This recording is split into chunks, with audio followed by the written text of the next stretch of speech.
Welcome back to the Delaware Way. We continue our conversation with State Treasurer Ken Simpler. When we left off, we were talking about the cycle of budget crises that the state seems to be in every year. It seems like there's tough decisions that need to be made because of the revenue that was brought in the past year. You would like to break that cycle. Well, you have some suggestions.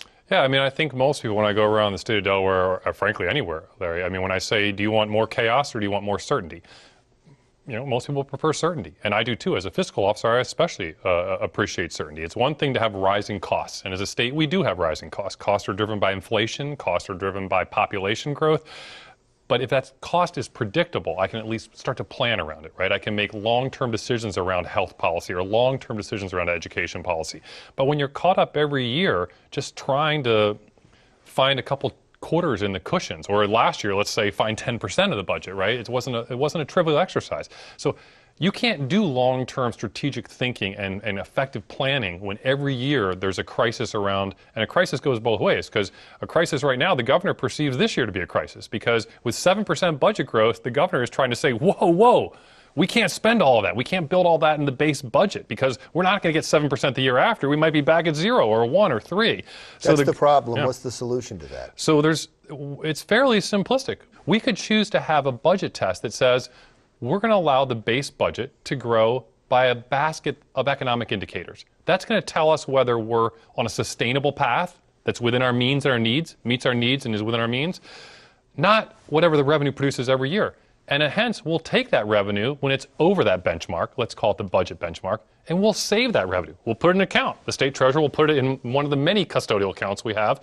And when the budget benchmark is below that long-term, or when the revenues are below that long-term budget benchmark, we'll draw from that fund. So we don't have to have these erratic decisions year to year around whether at the 11th hour we raise real estate transfer taxes or whether we cut nonprofit budgets.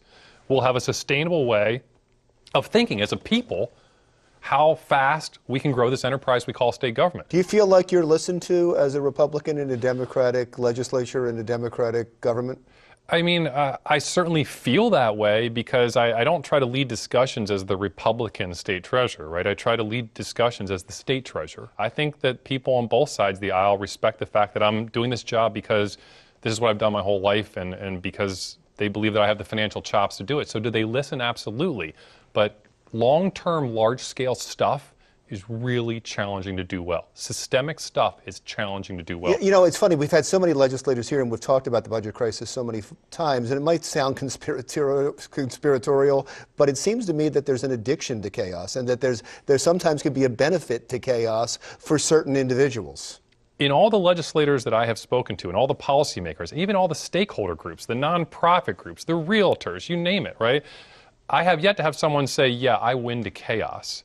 What people do win to that have been here a long time is status quo, because it's a system they understand, it's a system they know, and whenever you try to do large-scale organizational change, you're always going to be up against inertia. You're going to be up against the people that at least understand the risks and the benefits of the current system and don't know how it's going to work in the future. And certainly for potential businesses, they need certainty. They need to know what your state's going to look like years from now, and at this point, Delaware can't answer that question. I think it's a huge competitive advantage. The world has been I think I've grown up in a time period, I think you and I are probably approximate in age, and since 9/11, since the Great Recession, you know, the world feels less certain. And if you went way back. I don't remember the Great Recession.